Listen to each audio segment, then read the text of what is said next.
good, everybody? Alhamdulillah, wassalatu wassalam, ala rasulillah. Pray Allah is blessing everybody that we making progress, that we making some change, that we taking our time, being optimistic and not pessimistic. So inshallah, God willing, everybody's okay. Welcome to another show. Welcome to Finding Humility Through Change, where we try to bring some truth to light, to try to bring some hope and love to the youth and to our families and to our households. And that we try to change darkness to light, because it seems like everywhere you go and everything you're doing is, a lot going on. Um, and there's no end to it. It seems it's getting worse before it get better. And Allah knows best. I pray God that I'm sincere, that He gives my words some power to at least one ear or one heart. Somebody hears me or feels me or understands, and they make a change themselves, inshallah. So what do we want to talk about today? I ain't going to be on here too long, but last week I wanted to talk about what I'm going to talk about today, and this week I still want to talk about it because it's important. The show must go on. So again, I pray that my words are sincere, and I pray that Allah, reaches the person that it needs to reach. So I wanted to talk about thinking before you go and get your gun, thinking before that initial rage, having a pause, really, really, really think about, your life and the lives of the ones that you intend to take. It's a lot of knowledge there. It's a lot of understanding there. It could be heartbreak there. A lot of things that could be saved or prevented if the youth or whoever you are or wherever you are, when you're in your fit of rage, that you think about what you want to do before you do it. Because sometimes it's not even worth it.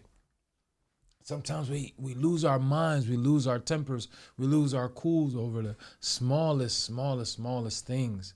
And we overlook the fact that it could be a really, really, really deeper issue going on inside of the heart and inside of the soul.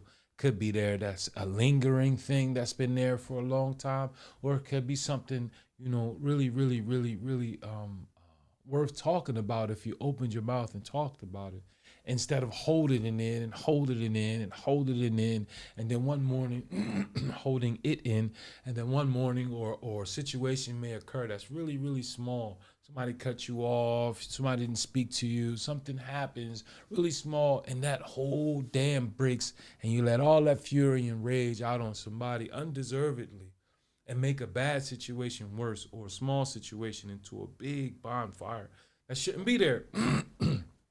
So I thought that it's important that we talk about, or talk to the youth, or talk to the people necessary, or talk to the ones who really need to hear some words of advice on controlling your anger, understanding that every door not going to be open for you, every person not going to say yes to you, and every situation not going to go your way.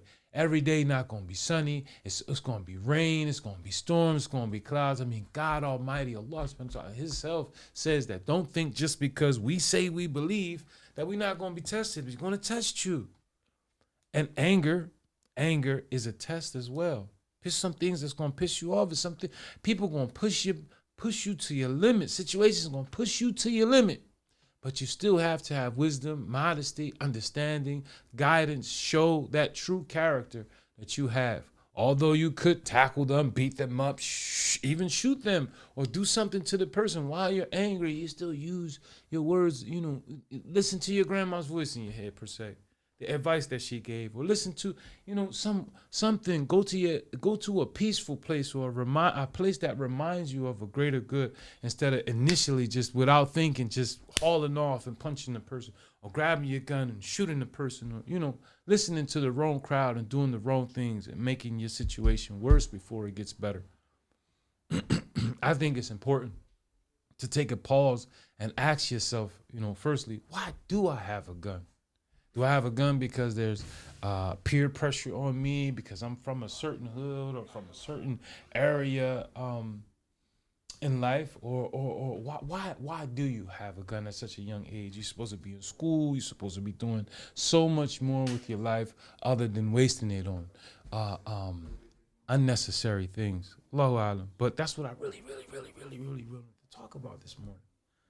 You know, having the patience or the time or the wisdom to think before you pull out your gun and ultimately end your own life, because in the end, even if you win, even if you do take the life, and even if you do get away with it, it's going to eat your conscience up, and slowly but surely karma comes back around.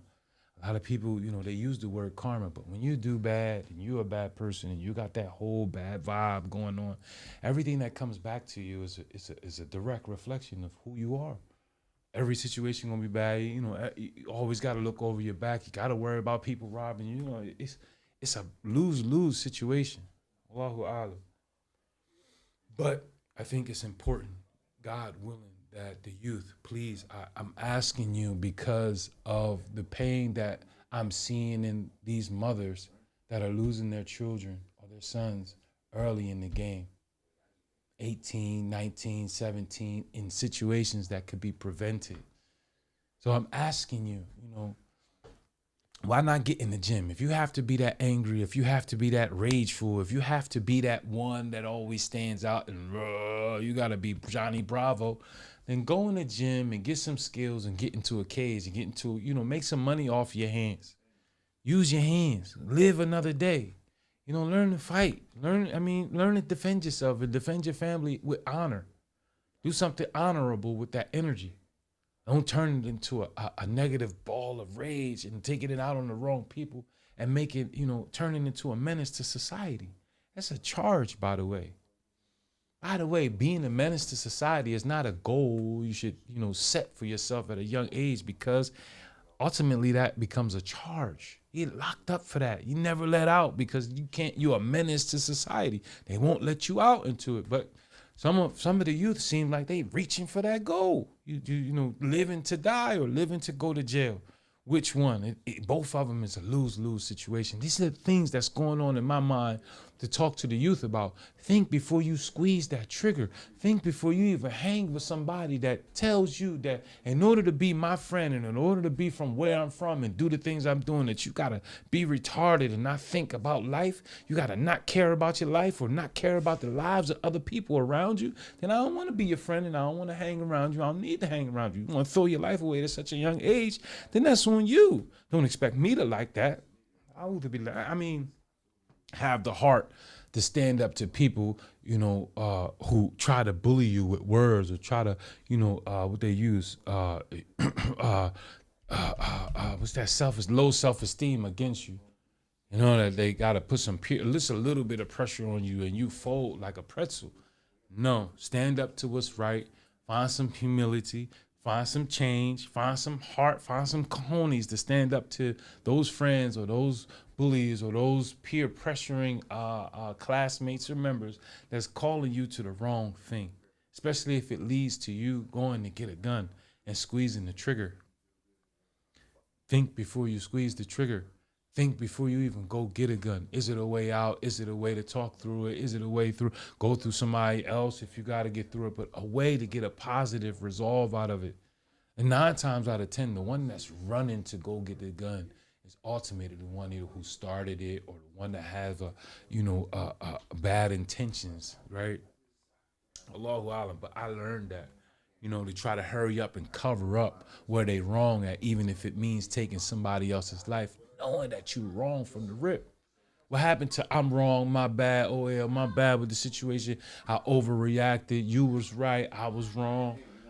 Apologies. Like, it's ways to save lives as opposed to taking them. I'm saying this because it's hard to talk to a mother who lost her son and try to get her or to stop her from losing her mind. Because they carried those little babies. They carried them and watched them grow. Ultimately to lose your teenage son to some ridiculousness that can be prevented in our streets. It's a painful thing to watch. You can hear the crackling in the voice. You can see them hugging the pillow. They don't change the room. It's hard to come back from that kind of depression. So please, I'm asking you, youth, think of your own mother. if you was to be taken out today for carrying those guns, bringing that negative energy, and what would it do to your mom? What would it do to your little sister? What would it do to your son who ain't even here yet, or your daughter who's not even here yet, or your children, or to your future, or the people that love you? Think about what you're leaving behind. Think about what you stand to lose. Your freedom, young black men, or young men, or young youth, wherever or whoever you are. Think of what you are becoming. Your mom didn't raise you, or your parents, or the people that love you, they didn't raise you to become these monsters, these menaces to society, these young kids. Please think before you squeeze. Think before you squeeze. No is a word. No is a word. People going to tell you no all the time. You should learn the word no. I can't go with you. No, I don't want to do that. No, that ain't right, bro. We grew up with this bull. How you going to talk me into robbing somebody I grew up with? How you going to talk me into hurting somebody? Why we can't talk through this? Is you talking about family on family, block on block, raised together, hang together? And through money and through drugs or through something so minuscule, we talking about taking each other's lives. Think before you squeeze. Please think before you squeeze. Think before you even think to, like, if it's that bad and I gotta, think about taking your life, why I can't think about having a fair one? If it's that bad, you got your hood, you got your cousins, you got your family. If we beefing that much, talk to the heads or whoever need to talk to the head. Bring them two together and let them square it out one-on-one. Or talk it out one-on-one. I'm sure it's over something small that can be squashed. Especially if you're fighting over hoods that been there before you and hoods that's going to be there after you. Streets that's going to be there before you and streets that were there after you. You're shooting and hating one another over streets that, come on. Come on. Don't do that to your mom. Don't do that to your loved ones. And ultimately, don't do that to yourself and your future. Got bright futures ahead of you, young youth. Stay in school, read, grab a hold of something strong and become something strong. Something, prideful, learning, something that people can learn from you. Live your life, young man or young woman. Become something great. Don't die at such an early age. That's all I really wanted to say. I'm not going to stay on here too long. I really just wanted to get on here real quick and talk about the youth, man. I talk to the youth. Think before you squeeze. Is it worth carrying a gun? Why do I have a gun? Most of the teens, most of you youth are really, really, really, and something else I want to, as a side note, try your best not to bring bad energy in your home. The home is where the heart is. The home is where the angels are. You're in your home. When you come in your home, you put your busy, negative, crazy world down and you bring positive light into your home. Take that thing that's nagging you, take the bad energy, the bad company, anything that's negative and harmful, thing that'll bring shame or pain to your family, leave it outside of your home. And when you come to your home, leave people outside of that. You got to protect the inside of your home. Be an asset to your home. Be a peacemaker to your home. Help your mom take out the trash. Young men and young ladies, you're supposed to be a light inside of the house, not a poison to the household. And lastly, and in conclusion to this talk I want to give on thinking about squeezing. Think before you squeeze. You young ladies, inshallah, you young ladies inside your households, man, please assist your mother. Talk to your brother if you have to. Don't be afraid of your brother. Talk to them. Be an asset. If you're a sister, you're young ladies, talk to who you need to talk to, because you guys, I said this a few weeks ago, you guys have power. That love that we crave from the opposite sex. If y'all gonna be in these young, fast relationships, then slow down and talk to your man, talk to your young boy, because maybe you're the only one that can get through to him. He don't listen to his mom, he don't listen to his dad, he don't listen to nobody. He's so pig-headed, but he listens to you for some reason. So you take your time out instead of hurrying up and laying down and becoming a dump bucket. God forgive me, but that's what I pray that my nieces and my nieces and my granddaughters and my daughters, I pray that you get protection from that. But you guys have motivation. Talk to them. You sure you want to die at such a young age? Have those conversations before you lay down. And talk about the future. Make him think. Make these young men think before you give it up so easy, before you turn into his dump bucket. Try to turn into his queen and make him become a king. Allahu Alam. Just advice. I'm shooting it off at you guys. Think before you squeeze. Your life is worth it. Your city is worth it. Make your mom proud. Make your people proud. Anyway, that's finally humility through change. Inshallah, see you guys next week. More exciting topic I want to talk about. But it's been nagging me for 2 weeks to talk about that. Think before you squeeze. Save your life and save the life of somebody you love. Assalamu alaikum wa rahmatullahi wa barakatuh. This is finally humility through change. I'm Umpa Abdul Wakil. See you guys.